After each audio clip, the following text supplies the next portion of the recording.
Assalamualaikum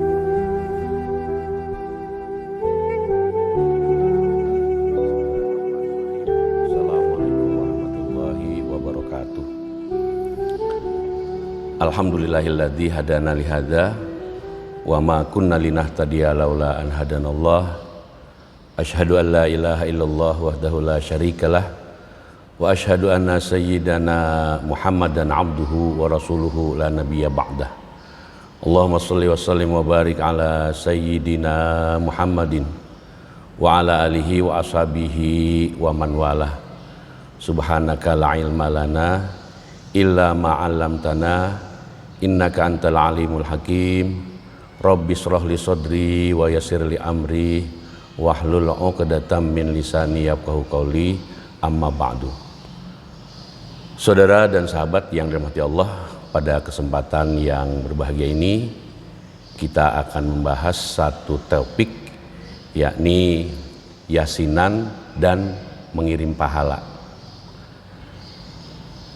Amaliyah ibadah ini sebenarnya sudah berlangsung secara berabad-abad, yang dilakukan, yang dicontohkan oleh para ulama, oleh para orang tua kita dari Sabang sampai Merauke di seluruh Nusantara, bahkan di Asia Tenggara.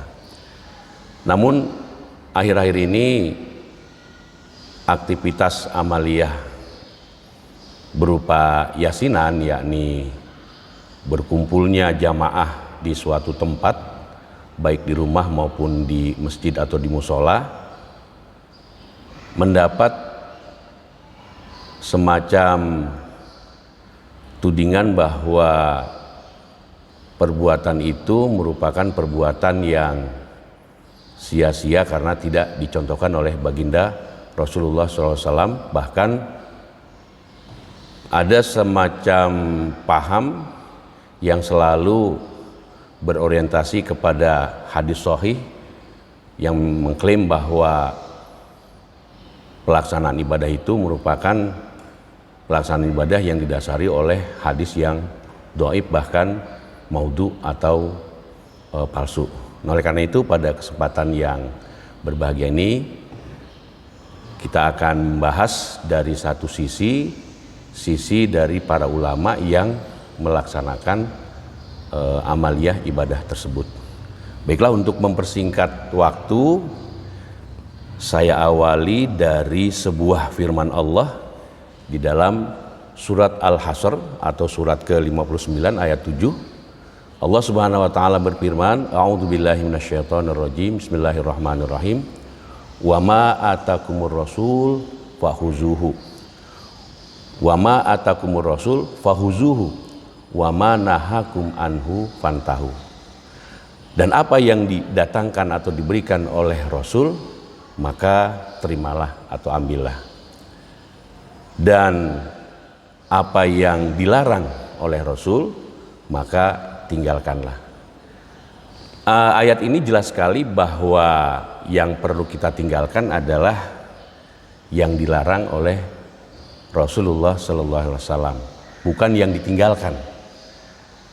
Sebab saat ini berkembang ada satu pemahaman bahwa sesuatu yang tidak dikerjakan oleh Rasul, sesuatu yang berarti yang ditinggalkan oleh Rasul, perbuatan itu berarti terlarang atau tidak boleh dilakukan. Ini merupakan satu pemahaman yang keliru. Yang tidak boleh kita lakukan, ya sesuai dengan ayat tadi, adalah wa ma nahakum anhu fantahu. Dan apa yang dilarang, bukan ditinggalkan. Dan apa yang dilarang oleh Rasul, maka jauhi. Bahkan kalau kita mengacu kepada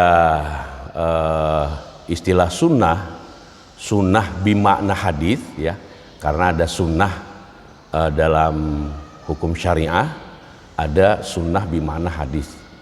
Nah, sunnah bimakna hadis adalah as-sunnah ma'udhifa anin nabi sallallahu alaihi wasallam qaulan fi'lan takriron au sifatan. Bahwa yang dikategorikan sunnah, ya, dalam ilmu hadis adalah segala sesuatu yang bersumber dari Rasulullah SAW, apakah itu berupa fi'lan, yakni perbuatan, kemudian kaulan dulu, kaulan, apakah itu berupa perkataan Rasul, ya, kemudian au fi'lan, apakah itu perbuatan Rasul, ya, au takrir atau ketetapan Rasul. Jadi bisa saja ada perintah, tapi Rasul tidak melakukannya, ya. Seperti sholat tahiyat masjid, ya, Rasul tidak mencontohkan, tapi ada perintah bahwa kita dianjurkan untuk melaksanakan sholat tahiyat masjid, ya, ketika kita masuk ke masjid, ya, tidak langsung duduk.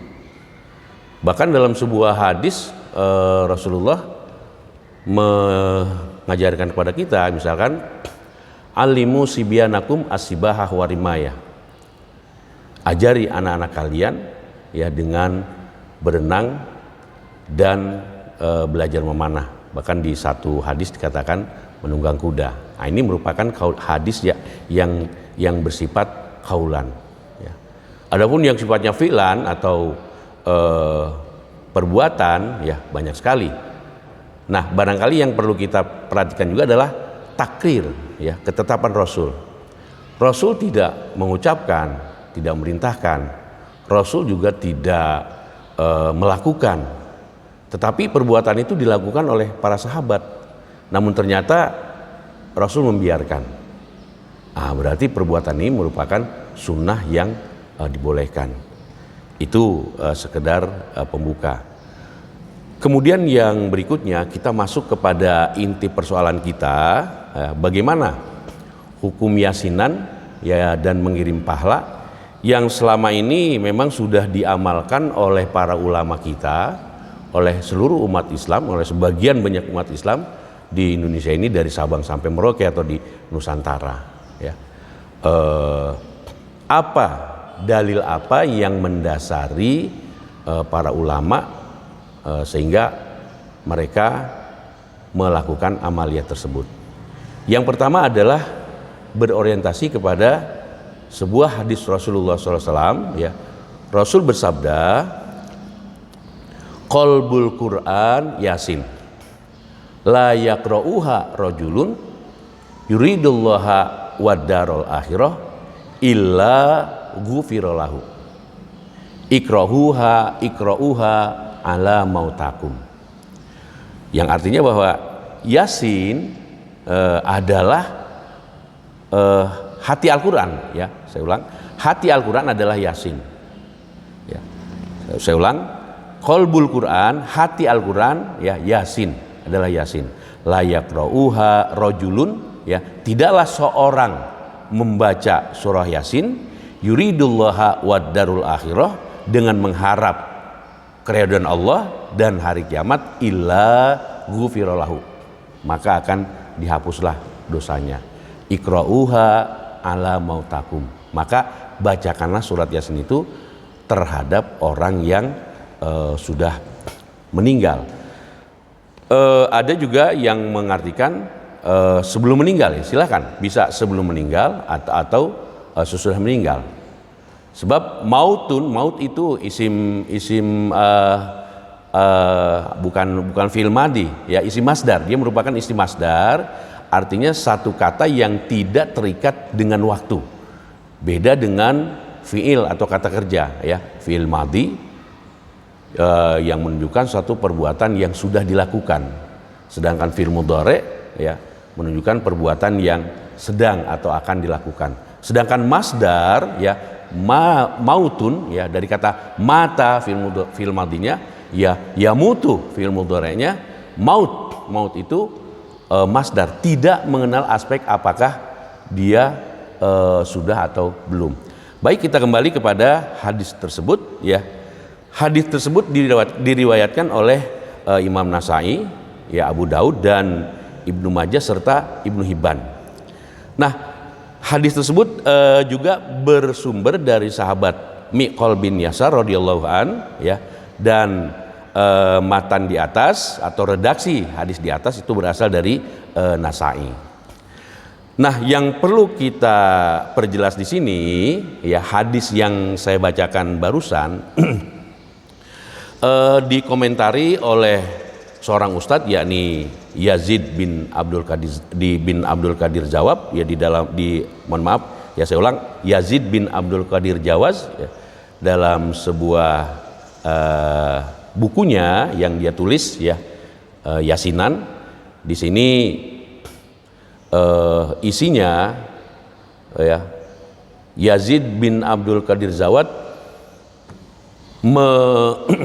mengutip ada 17 hadis yang berkaitan dengan Yasin, dan ke-17 hadis itu ya dikategorikan sebagai hadis yang maudhu, sebagian palsu ya, dan hadis yang dhaif ya, yang lemah. Nah, yang sebenarnya dari ke-17 hadis yang disampaikan tersebut yang dimuat dalam buku ini ya, masih bisa dikonfrontir, artinya masih bisa diperdebatkan. Nah, salah satu diantaranya hadis yang tadi saya bacakan ya, hadis yang mengatakan bahwa qalbul Quran Yasin la yaqra'uha rajulun yuridullaha wad darul akhirah illa ghufira lahu ikra'uha ala mautakum. Yazid bin Abdul Qadir Jawad ya, di dalam bukunya mengatakan bahwa hadis ini adalah hadis yang dhaif ya, dengan alasan bahwa di dalam hadis tersebut ada perawi yang majhul, artinya yang jahalah, yang tidak terkenal ya, yang tidak masyhur di dalam susunan perawinya, yaitu yang bernama Abu Usman. Nah, benarkah hal tersebut ya? Saya akan mencoba untuk menanggapi apa yang dikomentari oleh beliau ya, berdasarkan buku yang saya baca, bahwa hadis dhaif ya, sebuah hadis dikatakan dhaif adalah hadis yang perawinya fasik, hadis yang perawinya fasik, atau hadis yang perawinya berdusta atau al-kazab, pendusta, maka hadis tersebut justru haram untuk diamalkan. Kemudian yang kedua, sebuah hadis yang dhaif ya, yang perawinya majhul atau jahalah atau tidak ternama, itu sebenarnya masih bisa dijadikan sebagai hujah. Nah, pertanyaannya adalah, benarkah di dalam hadis tersebut ya ada perawi yang bernama Abu Usman yang dikatakan oleh Yazid bin Abdul Qadir Jawaz sebagai perawi yang majhul ya. Nah, hadis tersebut diriwayatkan oleh lebih dari satu perawi. Jadi hadis itu diriwayatkan oleh lebih dari satu perawi. Nah, karena hadis tersebut diriwayatkan oleh 4 imam ya, lebih dari satu, yakni Imam Nasai, Imam Abu Daud ya, Imam Abu Daud, kemudian Ibnu Majah dan Ibnu Hibban ya. Abu Usman ini meriwayatkan 4 kali. Berarti ya, karena Abu Usman ini meriwayatkan 4 kali, Abu Usman ini kemajhulannya, ketidak dikenalinnya ya, perlu dipertanyakan. Mengapa demikian? Sebab seorang perawi dikatakan majhul ya apabila hanya sekali saja meriwayatkan hadis ya, sedangkan Abu Usman ini sampai 4 kali dalam meriwayatkan hadis. Nah, kesimpulannya bahwa Abu Usman ini tidak bisa dianggap majhul, dan hadis tersebut derajatnya tidak dhaif ya. Hadis tersebut derajatnya adalah hasan li ghairih, dan hadis hasan ini bisa digunakan sebagai hujah dan harus diamalkan. Bahkan Imam Ahmad bin Ibnu Hibban menyatakan bahwa hadis tersebut adalah hadis yang sahih ya, hadis tersebut adalah hadis yang sahih. Oleh karena itu saya akan sampaikan ya beberapa hadis tersebut ya yang menunjukkan bahwa hadis ini adalah hadis yang tidak dhaif. Yang pertama adalah haddatsana Muhammad ibnul Ala, ya, meriwayatkan kepada kami Muhammad ibnu Ala wa Muhammad ibnu Maki, dan meriwayatkan Muhammad ibnu Maki al-Marwazi al-Makna qala, ya, berkata haddatsana Ibnul Mubarak, ya, meriwayatkan kepada kami Ibnu Mubarak an Sulaiman At-Taimi, ya, dari Sulaiman At-Taimi, an Abi Usman, ya, dari Abi Usman, walaisa bin Nahdi, ya, bukan an Nahdi, ya, an abihi dari ayahnya, an Ma'qil bin Yasar dari Ma'qil bin Yasar qala, berkata qala Nabiyyu sallallahu alaihi wasallam iqra'u Yasin ala mautakum wa hadza lafzu Ibnul Ala, ya, bacakanlah surat Yasin olehmu, ya, terhadap orang yang meninggal, dan ini, ya, adalah lafaz Ibnu Ala.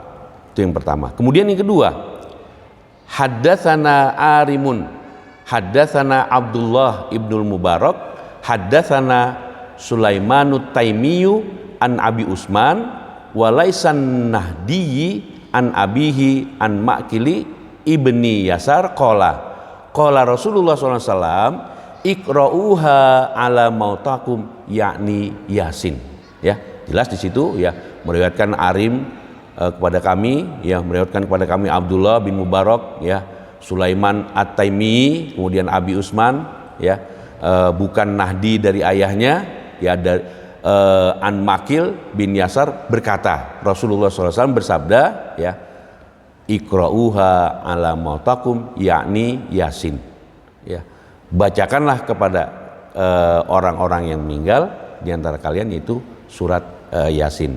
Yang berikutnya, ya, untuk memperkuat, haddatsana Ali bin Ishaq haddatsana Abdullah wa Atab haddatsana Abdullah ibnul Mubarak akhbarana Sulaimanut Taimi an Abi Usman walaysa bin Nahdi an abihi an Miqal ibni Yasar qala Rasulullah sallallahu alaihi wasallam iqra'uha ala mautakum qala Ali bin Ishaq fi hadisin yakni Yasin, ya, artinya Rasulullah SAW bersabda, bacakanlah surat Yasin terhadap orang yang meninggal di antara kalian, ya. Ali bin Ishaq berkata dalam hadisnya itu surat Yasin.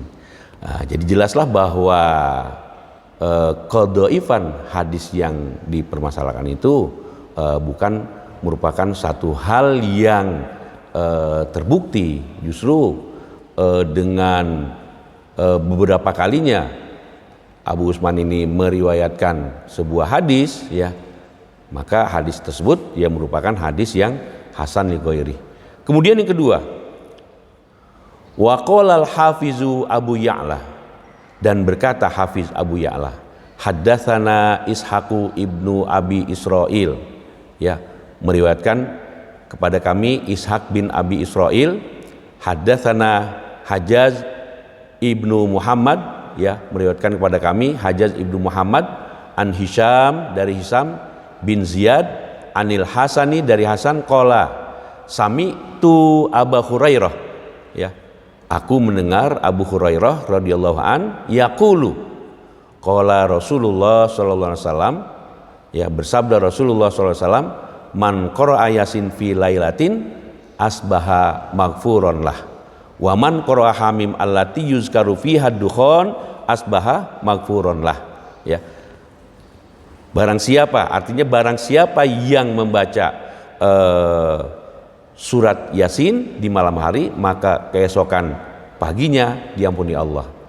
Dan barang siapa yang membaca surat Hamim yang disebut di dalamnya ad-dukhon, maka keesokan paginya diampuni oleh Allah, ya. Hadis ini isnadnya bagus, ya, karena Ibnu Katsir di akhir hadis tersebut dijelaskan isnaduhu jayyidun, ya, bahwa sanadnya adalah jayyid, ya, bagus. Nah, kembali Hadis tersebut di dalam buku Yasinnya Yazid bin Abdul Jawaz di halaman 11 sampai dengan 12, beliau tidak mencantumkan susunan sanad yang lengkap ya melalui riwayat Abu Ya'la. Ya sebagaimana saya bacakan tadi ya, tidak dijelaskan haddatsana Ishaq Abu Ya'la, haddatsana Ishaq dan seterusnya ya. Beliau hanya menampilkan redaksinya atau matannya saja yang sama yang diriwayatkan oleh At-Tabrani ya di dalam kitab Al-Mu'jam Awsat dan Al-Mu'jam As-Shaghir, yang di dalamnya terdapat satu nama yaitu Aghlab bin Tamim. Nah, Aghlab bin Tamim ini yang oleh ahli hadis yang dikutip oleh Yazid bin Abdul Qadir Jawad ya, itu dianggap dhaif. Nah, sedangkan dalam riwayat ya, dalam riwayat Abu Ya'la yang tadi saya bacakan hadisnya itu ya, itu sama sekali tidak kita temukan nama perawi tersebut. Nama perawi Aghlab bin Tamim yang oleh para ahli hadis dianggap dhaif itu dalam hadis tersebut tidak kita temukan. Ya, bahkan riwayat Abu Ya'la tersebut diberi komentar ya di akhir hadisnya itu dengan isnaduhu jayyidun ya, bahwa sanadnya, susunan perawinya itu bagus ya. Nah, menurut ahli hadis Indonesia yang seorang guru besar ya di Institut Ilmu Al-Quran atau IIQ ya, Profesor Dr. Kiai Haji Makfur Usman ya, beliau mengatakan bahwa jika sebuah hadis dikomentari isnaduhu jayyidun, maka hadis tersebut berderajat hasan. Jadi kesimpulannya ya, bahwa hadis tersebut bisa dijadikan sebagai hujjah ya, sehingga orang yang mengamalkannya memperoleh pahala dari Allah, dan tentu akan berdosa mereka yang dengan sengaja, apalagi dengan semangat sentimen atau kebencian yang menggebu-gebu menyatakan bahwa hadis tersebut tidak bisa dijadikan hujjah ya. Bahkan ancaman yang sangat jelas ya dari Rasulullah, man kadzdzaba haddatsana falyatabawa maq'aduhu minan nar. Barang siapa yang mendustakan ucapanku ya, maka bersiap-siaplah tempatnya di neraka ya, naudzubillah min zalik. Saudara dan sahabatku yang dirahmati Allah, masih saya ingin menampilkan sebuah hadis ya yang berkaitan dengan Yasin ya. Di sini saya bacakan sanadnya. Haddatsana Arimun, haddatsana Mu'tamirun an abihi an rajulin an abihi an Maqil ibnu Yasar anna Rasulullah sallallahu alaihi wasallam qala al-baqaratu sanamul Qur'an wa zurwatuhu nazala ma'kulli ayatin minha thamanuna malakan wastukhrijat la ilaha illa huwal hayyul qayyum min tahtil arsy fawusilat biha au fawusilat bi suratil baqarah wa yasin qalbul Qur'an la yaqra'uha rajulun yuridullaha tabaraka wa ta'ala wad darul akhirah illa ghufira lahu waqra'uha ala mautakum ya.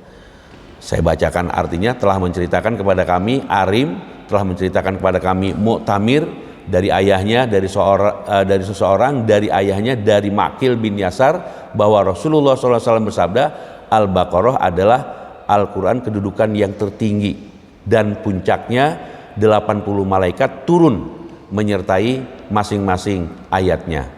La ilaha illa huwal hayyul qayyum di bawah arsy. Lalu ia digabungkan dengannya atau digabungkan dengan surat Al-Baqarah. Sedangkan Yasin adalah hati Al-Quran. Tidaklah seseorang membacanya sedang ia mengharap ridha Allah tabaraka wa ta'ala dan akhirat, melainkan dosanya akan diampuni. Bacakanlah surat tersebut terhadap orang yang mati di antara kalian. Ya, itu beberapa hadis yang kami tampilkan, dan yang sebenarnya ya dari ke-17 hadis yang ada di dalam buku yang ditulis oleh Abdul Qadir Jawad itu masih bisa dikonfrontir lagi sebenarnya. Kemudian yang berikutnya adalah tentang kirim pahala bacaan Al-Quran. Ya. Saya awali dengan sebuah ayat di dalam surat Al-Kahfi. Allah Subhanahu wa taala berfirman, A'udzubillahi minasyaitonirrajim. Bismillahirrahmanirrahim. Wasbir nafsaka ma'al ladzina yad'una rabbahum bil ghadati wal 'ashiyyi yuriduna wajha. Wala ta'du aynaka anhum turidu zinatal hayatid dunya. Wala tuti' man aghfalna qalbahu an dzikrina wattaba'a hawahu wa kana amruhu furuta. Yang artinya, dan bersabarlah kamu bersama orang-orang yang menyeru Tuhan mereka dikala pagi dan senja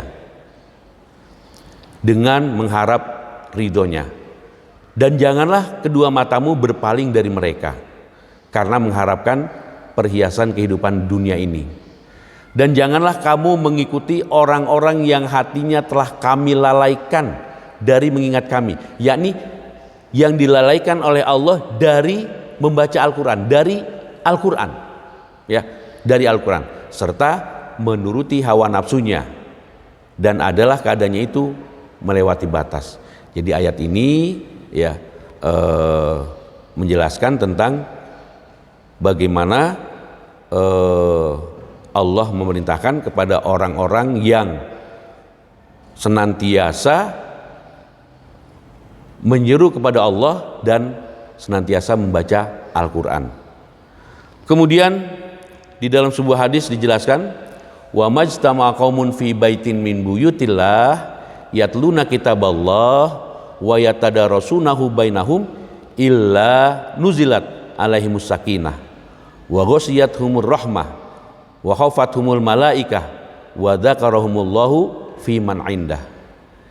Tidaklah duduk sekelompok orang di antara rumah-rumah Allah sambil membaca Al-Quran dan mengkajinya di antara mereka, kecuali turun kepada mereka ketenangan.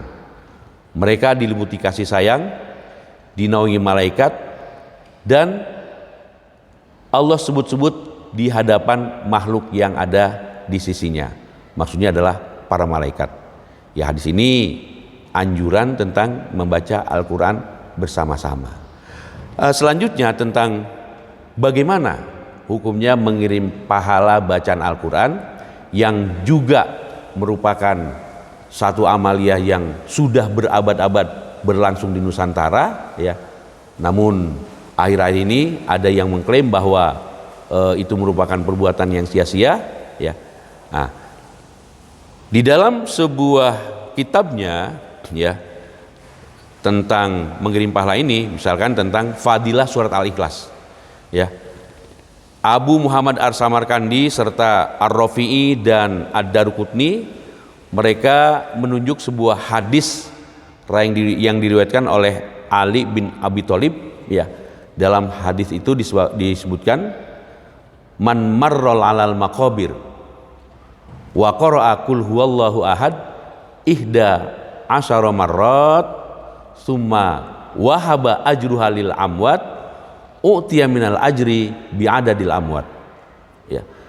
Artinya barang siapa yang lewat atau melalui pekuburan kemudian dia membaca qul huwallahu ahad atau qul huwallahu ahad atau Al-Ikhlas, ya, sebanyak 11 kali, ya, kemudian summa wahaba ajruha lil amwat, kemudian, ya, dia berniat menghadiahkan pahalanya kepada para penghuni kubur, u'tiya minal ajri bi'adadil amwat, ya, maka ia sendiri akan memperoleh pahala sebanyak yang diperoleh oleh penghuni kubur. Jadi ketika kita berziarah membaca surat Al-Ikhlas 11 kali, kemudian kita niatkan pahalanya untuk orang-orang yang ada di kuburan, maka kita pun akan mendapatkan pahala sebanyak yang kita doakan. Yang berikutnya Abu Hurairah radhiyallahu an meriwayatkan bahwasanya Rasulullah SAW bersabda, "Man dakhala alal maqabir summa qara'a Fatihatul Kitab wa qul huwallahu ahad wa alhaqumut takatsur summa qala inni ja'altu thawaba ma qara'tu min kalamika li ashabil maqabiri minal mu'minina wal mu'minat kanu syufa'a lahu ilallahi ta'ala." Yang artinya, barang siapa yang berziarah ke kubur, summa qara, kemudian dibaca Fatihatul Kitab, dia membaca Fatihah ya, kemudian dibaca qul huwallahu ahad, kemudian dia membaca al-hakumut ya, summa qala, kemudian dia berdoa, inni ja'altu min kalamika, inni ja'altu thawaba ma qara'tu min kalamika ya, li ahlil maqabiri minal mu'minina wal mu'minat kanu syufa'a lahu ilallahi ta'ala ya. Kemudian dia hadiahkan pahala bacaan itu kepada orang yang meninggal ya,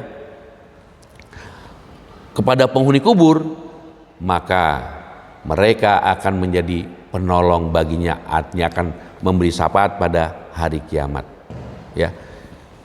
Itu dua hadis yang dijadikan oleh para ulama ya untuk menjadikan kita diperintahkan untuk mengirimkan pahala bacaan Al-Quran. Kemudian sebuah hadis tentang wasiat Ibnu Umar. Wasiat Ibnu Umar radhiyallahu an yang tertulis di dalam Syarah Aqidah Thahawiyah ya. Di sana dijelaskan, An Ibnu Umar radhiyallahu an auso ayyuqra'a ala qabrihi waqta dafni bifawatihi surah Al-Baqarah wa khawatimiha ya. Dari Ibnu Umar radhiyallahu an bahwasanya beliau berwasiat agar di atas kuburnya nanti sesudah pemakaman dibacakan awal-awal surat Al-Baqarah dan akhirnya. Dan ini sering kita lakukan ketika kita berkumpul ya dalam acara yasinan ya, dalam acara tahlilan ya, membacakan awal surat Al-Baqarah dan akhir surat Al-Baqarah. Ini yang dijadikan sebagai dasarnya. Saudara dan sahabat yang dirahmati Allah ya, jelaslah bahwa hadis ini menjadi pegangan ya, menjadi pegangan Muhammad bin Hasan, Al-Imam Ahmad bin Hambal ya. Padahal Imam Ahmad ini sebelumnya mengingkari ya, itu dalam Muhtasar Tazkirah Qurtubi.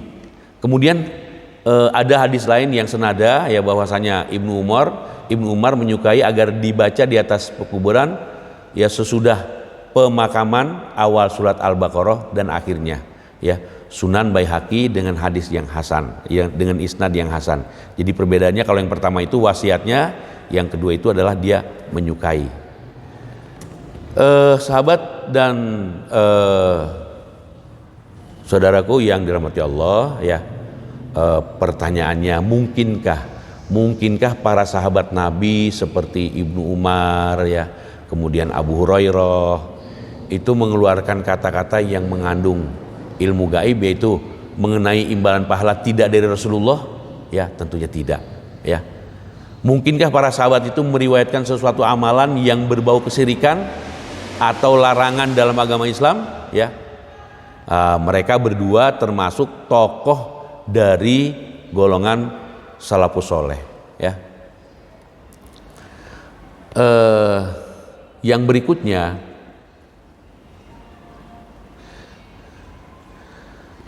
Imam Nawawi di dalam Syahrul Muhazzab mengatakan ya, disunahkan bagi orang yang berziarah ke kuburan membaca beberapa ayat Al-Quran dan berdoa untuk penghuni kubur.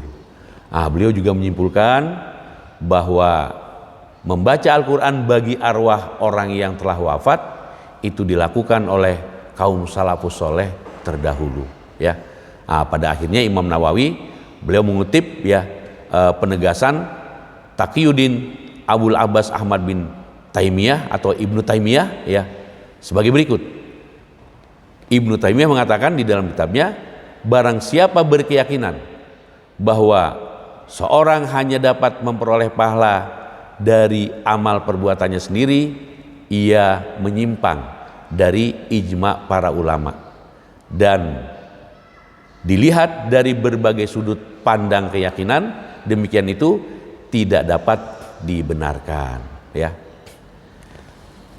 Dan terlepas dari polemik tentang derajat sebuah hadis ya, yang pasti memang tidak ada larangan atau halangan untuk membaca ayat Al-Quran bagi orang yang akan wafat atau bagi mereka yang sudah wafat ya.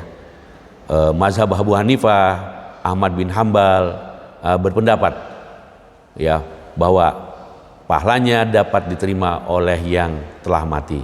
Kemudian Imam Al-Khurafi yang bermazhab Maliki menutup keterangannya bahwa persoalan ini, yakni pahala untuk orang yang wafat, walaupun diperselisihkan, tidak wajar untuk ditinggalkan ya dalam hal pengamalannya ya. Dan yang pasti adalah banyak sekali ulama yang kredibel, yang berkompeten di bidang ilmunya ya, yang di dalam kitab-kitab mereka mengakui tentang sampainya hadiah pahala bacaan Al-Quran yang ditunjukkan oleh si mayit. Nah, saudaraku dan sahabatku yang dirahmati Allah, demikianlah barangkali sekedar penjelasan yang mudah-mudahan lebih memperkuat keyakinan kita, lebih memperkuat keyakinan kita di dalam menjalankan amalia ibadah yang selama ini sudah kita laksanakan. Jadi semuanya itu ada dalil yang mendasarinya dan merupakan perbuatan yang sangat terpuji untuk kita lakukan ya. Demikianlah, lebih kurangnya kami mohon maaf. Apabila ada hal yang kurang berkenan, mohon dibukakan pintu maaf yang seluas-luasnya. Akhirul kalam, billahi taufiq wal hidayah. Wassalamualaikum warahmatullahi wabarakatuh.